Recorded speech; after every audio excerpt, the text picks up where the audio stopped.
If you interviewed 500 of the world's most successful businessmen about how they became successful, then you distilled that down into 13 principles, what would those be? This week's book review will look at some of them in Think and Grow Rich. What's up, guys? Clark, back from clarkdanger.com, here with another book review. This week, the classic by Napoleon Hill, Think and Grow Rich, over 30 million copies sold. And we're going to get into this book quite a bit. I'm going to go over 10 of the best ideas from this book. And before we dive in any further, this book's one of those, it's a primary text almost, meaning that all the other books coming out now, all the other speakers, all this noise in 2016 with the internet is all pulling from books and ideas like this one that we're going to look at. Between this and How to Win Friends and Influence People, I mean, there are so many other books that are regurgitating what these are saying in a different way. So the book Think and Grow Rich, this was published in 1937 by Napoleon Hill. It took him 20 years to compile. He interviewed the 500 most successful businessmen of his time and distilled down everything about how they got successful down into these 13 principles that he defines as what you need to do to think and grow rich. If you want to get on the path to mastery, success, riches, becoming a millionaire, you can use these 13 principles because it worked for those 500 people and it'll work for you if you apply them. One last thing before we get going. Be sure, I say this every week, you're listening for your favorite point, what you agree with or disagree with, and post it in the comments down below. We have a discussion going on this book. It's our little Oprah's Book Club down there in the comments. It's one of the most positive places on YouTube. Without further ado, drum roll. Let's get into the best 10 ideas from Napoleon Hill's Think and Grow Rich. Idea number 1, mindset. Think and Grow Rich kind of sounds like a bad 80s infomercial, right? It's not a get-rich-quick book, I promise. In fact, it's the opposite. We went over this with Rich Dad, Poor Dad, again, another book that sounds like an infomercial. Getting rich or acquiring wealth is less about the actual numbers and money in a bank account and more about the person you become along the way to acquiring that. Fancy way of saying, look, if you lock 17 millionaires in a closet and take away all their money and let them out 10 years later, if they were self-made, chances are they have the exact same skills, the exact same mindset to acquire the $1 million again. So becoming someone who values financial IQ and the mindset behind thinking and growing rich will be the way you become rich. The second principle of this book and the second best idea is desire. Napoleon Hill calls this a burning desire, that you gotta want whatever you're going after in life bad enough to where it's almost an obsession. To illustrate this, let's look at a point we spoke about 2 videos ago on Hernando Cortez. The story goes that when he was conquering the Mayans, the Incans, the Aztecs, he had a fleet of about 100 ships, and the Aztecs outnumbered him 100 to 1. So his men, seeing this, pull up on shore. Upon arriving to encourage his men, or motivate his men, he ordered them to burn the ships. Burn the ships behind them, because he knows they're outnumbered on the battlefield. And he says, all right, we're going to burn our ships, because the only way we either fight or we die, but we are no way in hell going to get back on those ships and retreat. He burned the ships. He went all in. He threw it all on the table and said, we're staying, we're fighting, or we're dying, but retreat is not an option. And the story goes, since they were so committed, so all in, despite being outnumbered 101, they won. Napoleon Hill says we need to have that same mentality of burning the ships, of going all in on our dreams, of our goals, of our desires, whatever we want. We need to be so committed that that's the only thing we ever want, and we go all in on it. I think that narrative exists in our success stories in our own society today. I mean, how many times have you heard that same narrative? Struggling entrepreneur gave up everything, sold everything off to pursue his dream that people thought he was crazy in, And then he became successful and extremely wealthy, and everyone's like, oh, I knew you could do it all along, right? How many times have we heard that story over and over and over again? I was reading in a People magazine when I was waiting, I think at like a doctor's office or something, a little story about Steve Harvey before he became this big mainstream television host of Family Feud, hosting, was it Miss America pageant and butchering it? He was struggling as a comic, and he slept in his car. He didn't have anything. He would take shows on the other side of town, not have enough money for a hotel room because the show barely covered his gas and food, and he would sleep in his car, and he did that for years, decades. And then he finally worked his way to getting to where he is now. He didn't quit. He went all in on his dream, and he made it happen. He had the burn the ships mentality. And so however we're going to apply this, it means we got to burn the ships, we got to be committed to make things happen. Principle number 3, you have to have faith. If we're going to go all in, we have to have faith it's going to work. Otherwise, it's going to be extremely nerve-wracking to go all in. You got to be so certain that whatever you're doing, if you're an entrepreneur, you're doing a business, it's going to work, and you got to keep revisiting that. And a lot of people have this saying, you know, with faith and going for things that you're not all there for yet, you know, you're striving towards things. They say, fake it till you make it, right? Have you heard that saying? Or dress for the job you want, not the job you have. Now, the problem with that is that you'll always feel like a fraud if you're faking something.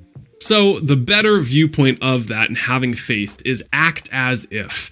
Act as if whatever you want has already happened in your mind, and revisit that over and over and over again.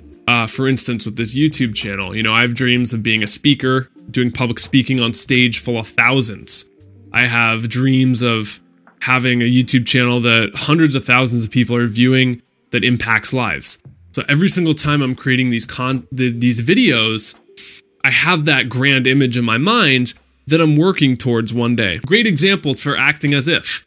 You want to get healthy, you want to lose 20, 30, 40 pounds, well then act as if you're that healthy person, and you'll be on the path to becoming healthy.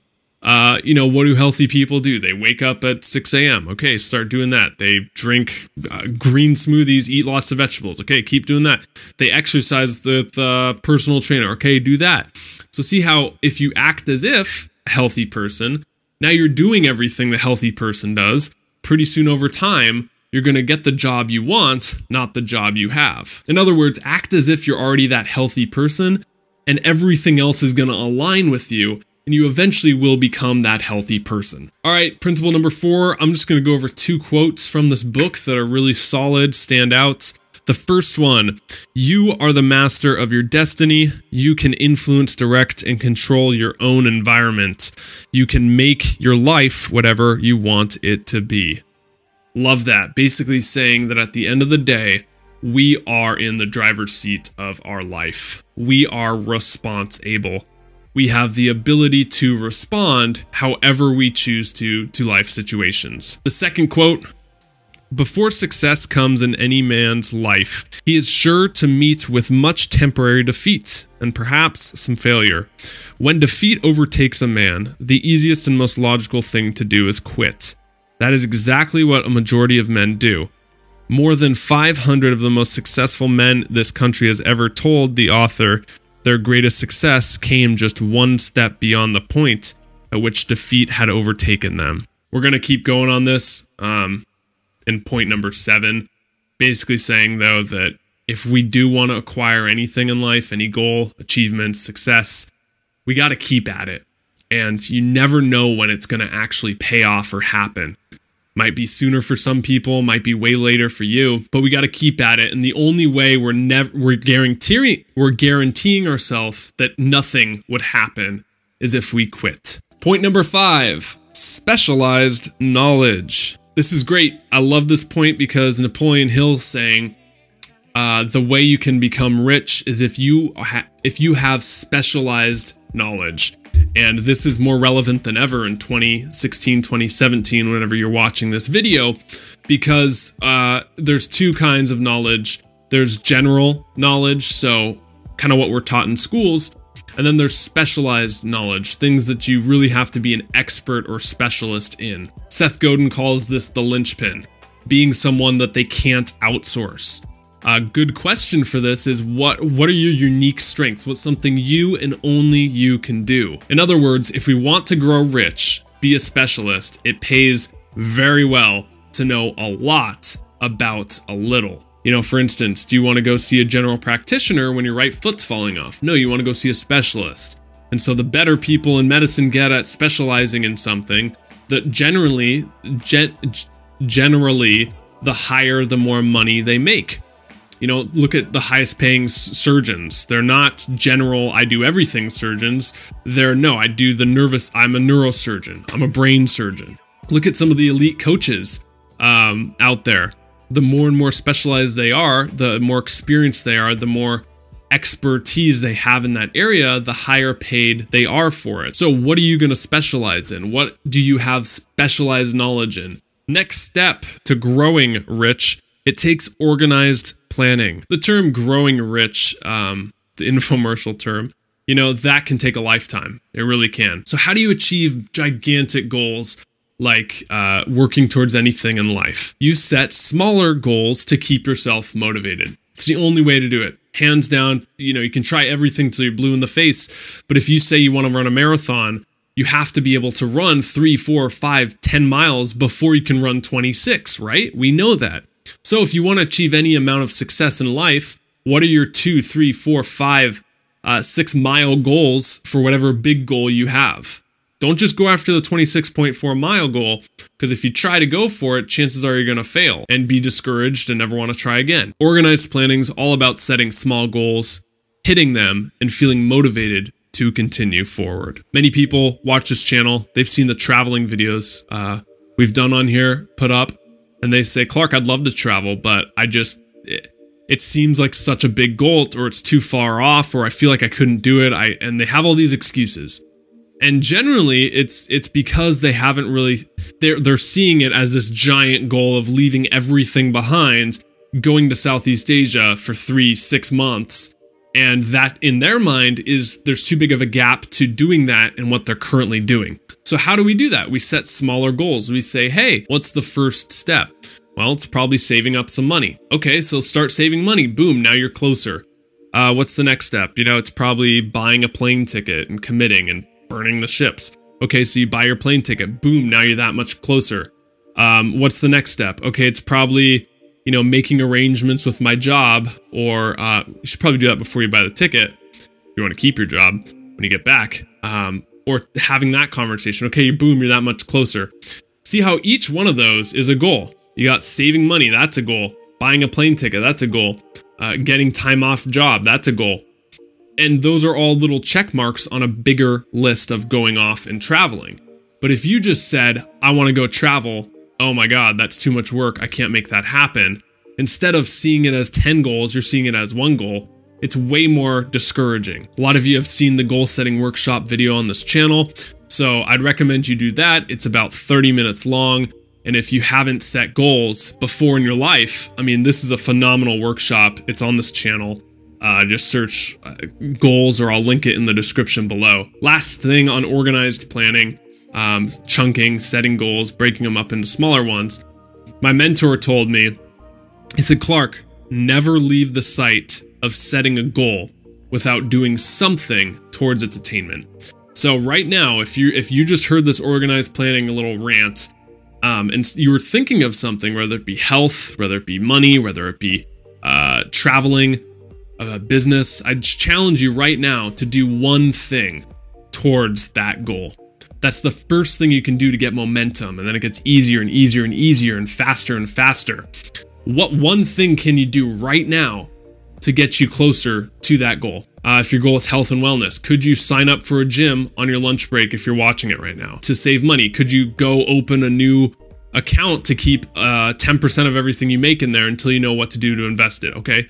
If your goal is to have a great relationship, could you send a text message to your significant other right now? So what's one thing you could do right now to get on the path to whatever your big goal is? Step number 7 to thinking and growing rich.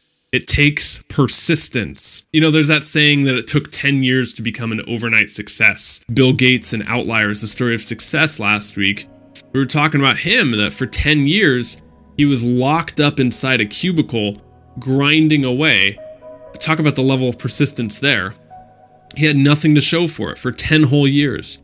And if he had stopped at year 9, he wouldn't have gotten any of the results he got right now. But it's because he kept going, and he didn't quit at years 1, 2, 5, 7, 9. He went all the way to year 10 that he got the results. It took persistence. You know, one of my favorite stories is Colonel Sanders from KFC. Colonel Sanders had an original recipes for his chicken, fried chicken. He went to all these different stores, knock, knock, knock. Hey, I have the best chicken in the world. I don't want you to give me any money for it. All I want is a part of the profits if you decide to sell it. And he got 100 no's, 200 no's, 5, 7, 800 no's, all the way up until 1,009 no's. Then on the 1,000th and 10th, he got a yes. So how many of us we would have quit after 100 no's? I would have. 500. I would have. 1,000. So he kept going. He had the persistence, and that's why you see KFC everywhere. For all the stories floating on out there about the actor with their big break, you know, or the musician playing one nightclub and then the record agent sitting in the audience and gives them a big break. Now they're making millions. For every one of those stories, there's 5, 6, 800 of them that we don't talk about that involve Bill Gates sitting for 10 years honing their craft, or involve knocking on doors 1,009 times before you get a yes. There's a level of persistence that's not spoken about in the mainstream. And that's why a lot of people can quit, because we go in there with the expectations that it's going to be that one thing, that one break, that one lucky ticket that makes me rich or whatever. When in reality, if you look at success, it has to do with persistence. And that's what Napoleon Hill's saying in principle number 7. Okay, principle number 8. This is the concept of a mastermind. The mastermind concept's a really unique one to this book that's been getting a lot of application in today's business world. Napoleon Hill's here is basically saying you are the average of the top 5 people you hang around most.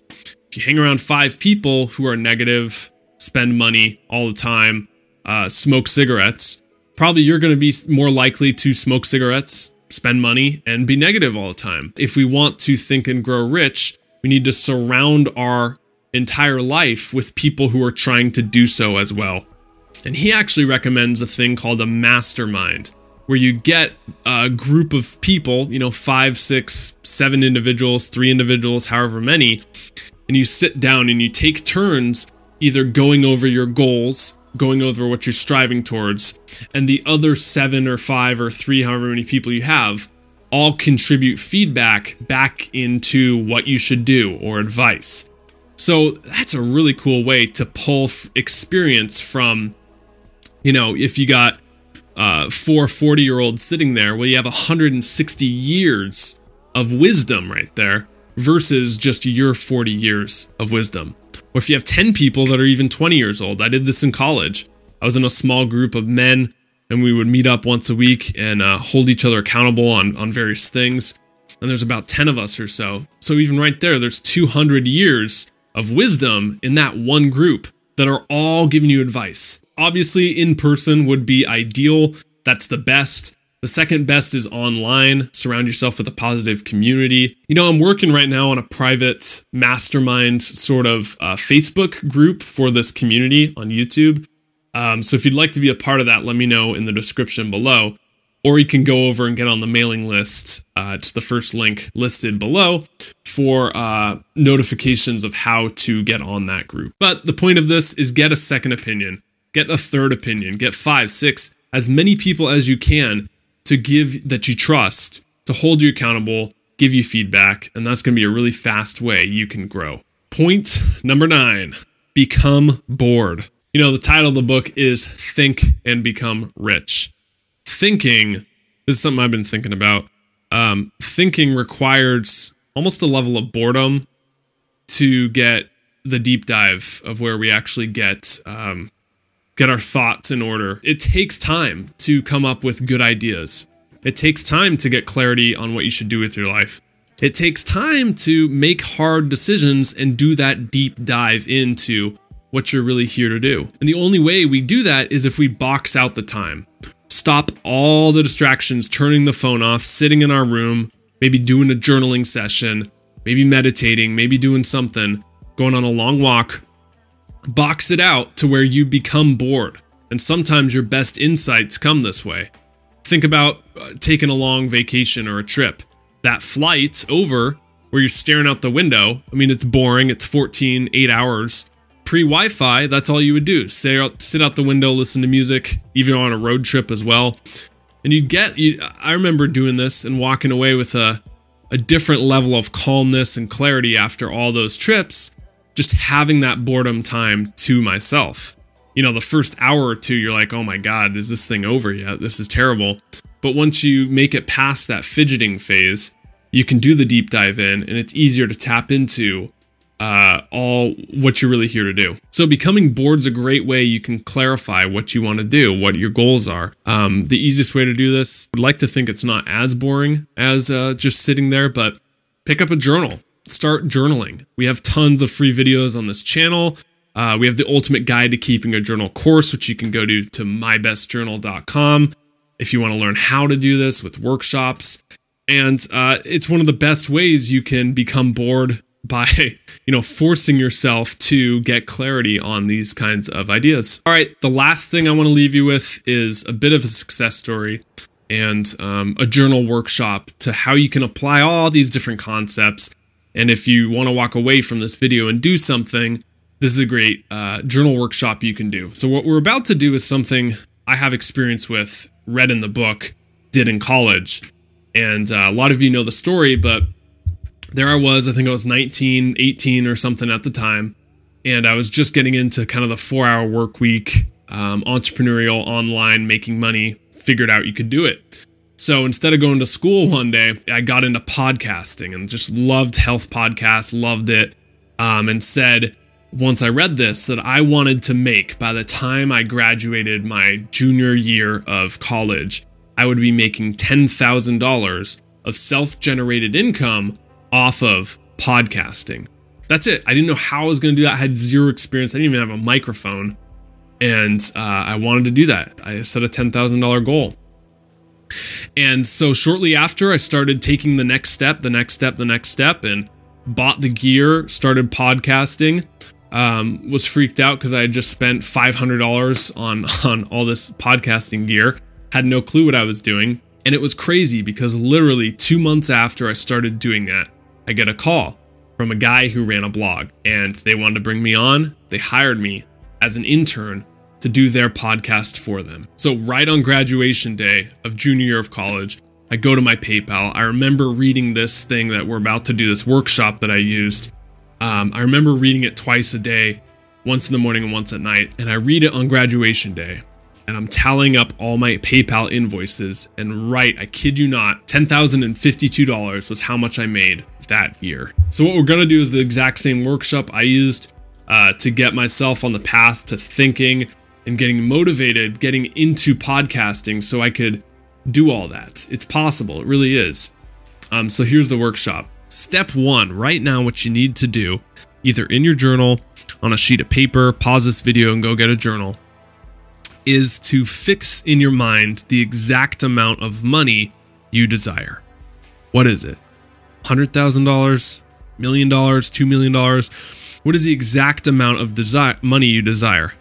Step 2, determine exactly what you intend to give for this money. How much work are you going to give for it? How much effort are you going to do for it? What are you willing to sacrifice to get it? Step number 3, establish a definite date by which you intend to acquire this money by. So what's your goal for this? Is it 1 year, 3 years, 5 years, 10 years, 20 years, 2 months? So think about that for a little bit. All right, once you got that, create a definite plan to acquire the money and take the first step immediately. There you go again. Never leave the sight of setting this goal without doing something towards its attainment. What's the plan? What are you going to do? For things to change, you're going to have to change the way you go about it. But what are you going to do differently to make this kind of money happen? You're going to work harder? You're going to seek out coaching? You're going to save more? You're going to invest more? What steps are you going to take? Put the 4 items above into a clear, concise sentence describing each part. For example, I will be making $10,000 a year of self-generated revenue podcasting by the time I'm out of college. All right, so that's step 5. Then step 6, read the statement aloud twice daily, once in the morning and once at night. All right, guys, so that's it.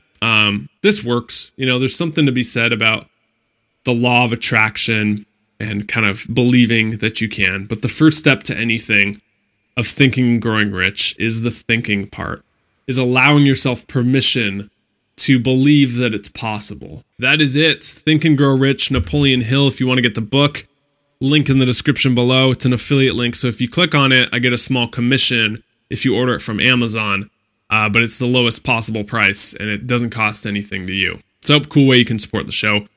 Also, mybestjournal.com. If you want more workshops, more journal prompts, how to transform your life in under 4 hours, that's over there at mybestjournal.com. It's the membership site. So proud of it, of where we walk you through how to start, keep, and master journaling.